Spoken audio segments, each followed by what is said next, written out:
When a guy gets rejected, he always thinks it is because of his looks, when in reality there are certain psychological triggers in a woman's mind you may not know about that can make you rapidly escalate with her even when she did not think initially that she would like you. First of all, as a core foundation for everything you will learn in this video, always translate every rebuttal she has as not yet. It is not never, it is not yet. She doesn't like you? Not yet. It is never, never, it is always not yet. But the first hidden reason is basically I don't know you. Yeah, after all, you approach somebody in the street, she has never seen you before, you're not a friend of a friend or any acquaintance. Naturally, she may have some reluctance or resistance because indeed she does not know you. But the good news about this blockage is that it is also the easiest one to improve. You simply have to find commonalities.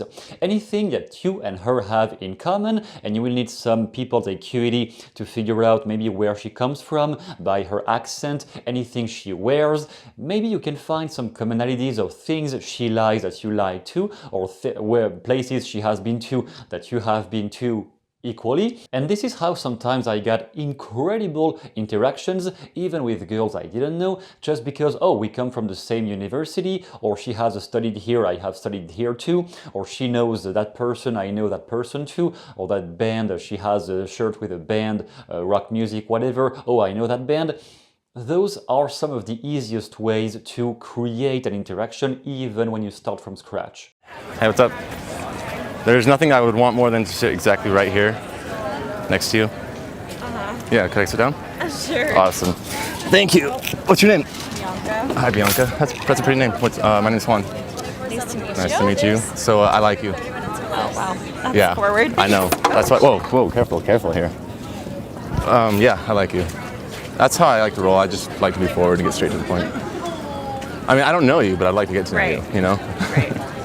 So technically you can always make it appear as if you already know her if you play the friend's frame. Just remember how you talk when you talk with a friend. If you can mirror that exact voice tonality and type of behavior when you approach somebody, she may already feel like, oh yeah, this guy has some kind of familiar feeling with me, it feels familiar when I see him. Somehow she doesn't know how, but it feels familiar. That's how you can bypass that shield of I don't know you. And if you're really unsure about which types of language patterns can help you create more flirtatious conversations whenever you want to have them, you have 5 of the best ones down below that can drastically help you to make your conversations more flirtatious and always create the right type of connection whenever you meet the type of girl you like. Number 2, you just want sex, or you are a player, you just want to use me for my body, etc. yada yada yada. All the excuses about basically you are a pig and you are going too fast. That can happen sometimes, you know, when you have been starving for too long, you may act like a pig once in a while. That may not always be a wrong thing, sometimes it is bad though. Basically, when there is no sexual attraction at all, it is turning her cold and it gets you into the friend zone. But when there is too much sexual interest displayed too early in the interaction, then it kills all your chances. So the main way to bypass this problem usually is to wait for at least a few signs that she likes you before initiating touching or initiating any kind of conversation more serious about anything intimate happening between the two of you. And I would even say, to be honest, that if you don't want to kill your chances once for once, simply avoid talking about anything intimate between the two of you in the first meeting. In any case, avoid talking about this. You may talk about the topic of sexuality or being intimate if you talk about other people, but between you and her, remain in the realm of respectful discussion, and at the same time, that's where the seduction happens, you can non-verbally be really seductive. You can talk about mundane stuff and be non-verbally really seductive and starting brushing her hair or touching her slightly.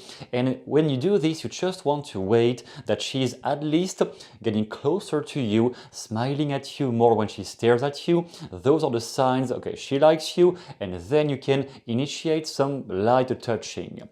Main thing, if you lightly touch her and then pull back and she's the one touching you back, Okay, fine, it is on. If you are the first one giving a first brush on her arm or anything and she's not reciprocating in any way, then okay, it is not ready yet, the oven is not warm enough yet, if you see what I mean, and then you have to play upon the discussion longer before initiating anything else of that nature. Number 3, my friends are waiting for me, or I have to catch up with, I have to go see my friends are arriving. Basically any excuse about, oh, I have to meet somebody, I can't talk to you right now.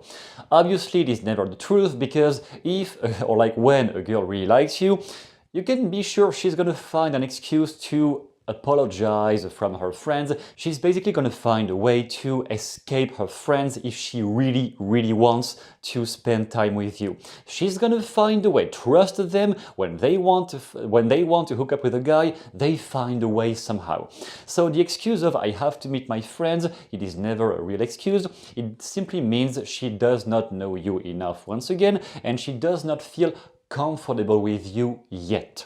Again, not yet. Not never, just not yet. You know how this works. You're a pretty girl. You get hit on all the time, I'm sure. What? Just Get so outta you here. know, though, my friend is like right there coming, so just don't feel awkward when she What shows friend? up. Ah, no worries, no worries. So, do you want to hang out sometime? This one might be more intricate because depending on the situation, the social setup, maybe she's legitimately late to go somewhere, so take into consideration the actual context, but whenever you have enough time for a basic discussion, the main way you bypass that hidden reason is by enumerating more things about yourself, talking more about yourself in positive ways. Positive does not mean bragging. It simply means what is interesting to know about you, and just mention it. What I have done so many times, even like actually these days still, what I do all the time is just saying, oh yeah, I do hypnosis. Oh yeah, I have been studying psychology in university. And then psychology, oh, he can figure out stuff about the mind, about how my mind works. Or hypnosis, really, you can hypnotize people? Does it really work? Whenever I mention those things about myself, it triggers curiosity, questions. Not if I do it too abruptly, if I'm like, oh, I can hypnotize you, that's way too direct. But if I just nonchalantly mention that, yeah, I casually learned hypnosis some years ago, and then, by the way, what do you do for a living? And then I just planted the seeds of something she might want to learn about me, or something she might be curious about. That's also called an open loop for some other videos I have on this topic, and with this you can plant into the conversations ideas that she will want to fall back on, ideas she will want to explore more about you. At least disqualifying any potential reasons she might have for not trusting you. That's what I mean by enumerating positive stuff about you. The more positive stuff you enumerate about your life, about who you are, the more likely she will agree to have a conversation with you, even if her friends are waiting, apparently. Hidden reason number 4, if you are too desperate. It is not something she will tell you directly, but something she might sense if you appear as being desperate when you approach her. Actually, the main difference, I would say, between a guy that she will like interacting with and a guy she won't like interacting with is not so much how he looks, except he really looks like a homeless guy trying to get something. Okay, outside of extremes like that, it is not really about what you look like physically, it is more about how starving do you appear as you approach. There is an old saying that you want to have food in your stomach before running for the Olympics. The same thing happens with women. If you have been starving for too long, she might sense this kind of desperation from you, that you need her at all costs because you have been watching maybe things online you shouldn't be watching, and that by now you are craving for her sexual validation somehow. If that is your case, especially women, they can sense that a mile away. Therefore, the solution I would tell you to take into consideration is to cultivate more basic, normal, simple female interactions around you on a regular basis. So the way to not starve anymore is not by getting into an orgy or sleeping with a new woman every day. It is not how you get out of starvation. That could actually make things worse if you get addicted to this.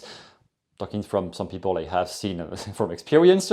On the other side, you might just develop a basic social interactions with women. That's how you get much less into starvation mode, because when you get basic interactions, basic pheromones with women around you, even not somebody you want to date or anything, just basic female interaction, that's how you get out of this psychopath starvation mode where you try to get her at all cost that makes her run away.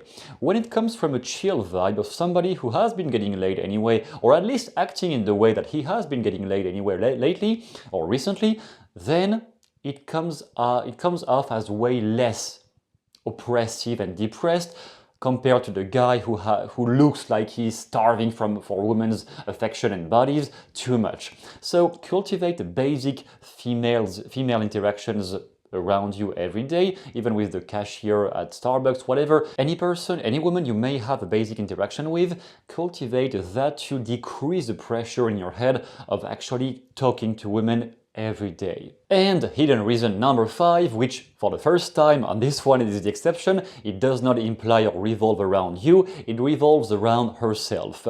It is the I am feeling unsexy right now. I am feeling too unsexy, which she might not say it using that word specifically, but the purpose behind that is that maybe, you know, she did not shave in some time, shave her intimate parts or anything around, and she may be on her period, or maybe she had her period just a few days ago, and she might still feel uncomfortable letting you touch her in an intimate way. That is something as a guy we don't have to take care of, but for women it can be a pretty big concern. If they had some hygiene trouble lately because of their period or anything of that nature, they might have some reluctance with sleeping with you tonight.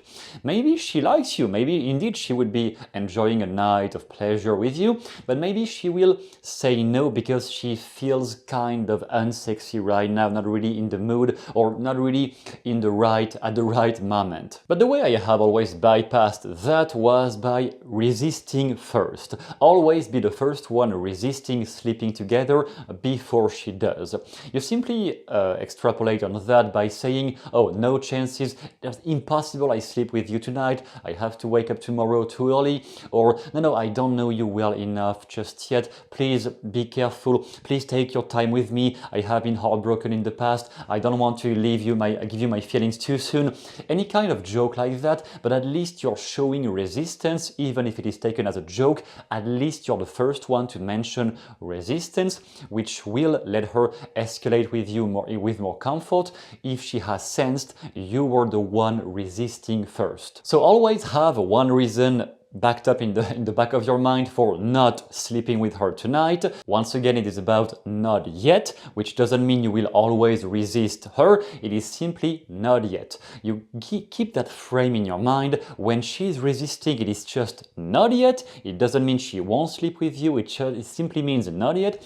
And if she's the one who might resist, then you resisting first, explaining to her, no, you know, I really like you, but not yet, I don't feel ready to open myself to you just yet.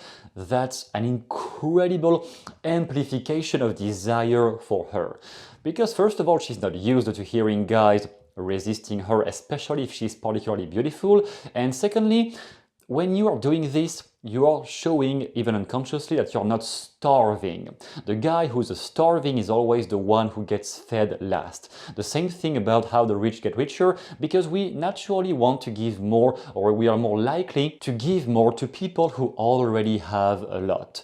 If we starve too much, we receive less because we kind of reject people who don't want to be around us. Same thing with money, same thing with women.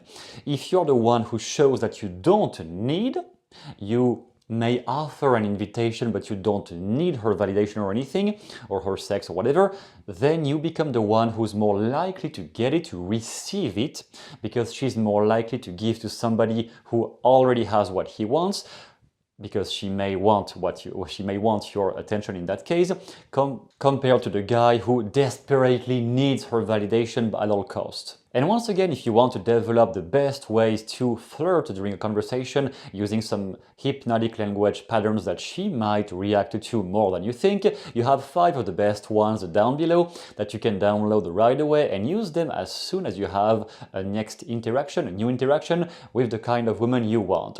You may notice subtle behaviors she might start having as you discuss those things with her.